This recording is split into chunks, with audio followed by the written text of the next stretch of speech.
Maelekezo nataka kuyatoa hapa ni kwamba ujenzi wa nyumba za makazi haupaswi kuwa ni jukumu la Wizara ya Afya. Wizara ya Afya wajikite katika jukumu lao la kutoa huduma, wajenge hospitali, wahakikishe huduma zinatolewa. Kuanzia sasa, ujenzi wa nyumba za wafanyakazi zifanywe na shirika la nyumba. Maelekezo haya nimeshayatoa kwa shirika.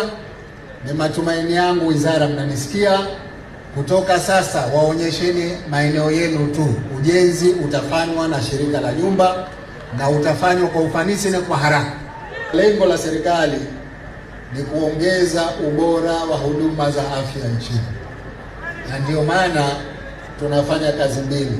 Moja ni ujenzi wa vituo vya kutolea huduma ya afya, lakini pili ni ujenzi wa makazi ya wafanyakazi wa afya ili wawe karibu na sehemu wanazotoa huduma.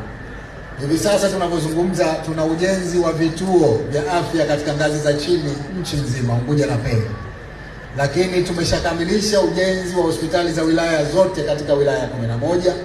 Sasa hivi tumeshaanza ujenzi wa hospitali za mikoa. Mkoa wa Mjini wa Magharibi imekamilika. Tuko katika harakati za kuhakikisha mikoa yote minne iliyobakia ya Unguja na Pemba inapata hospitali za mikoa.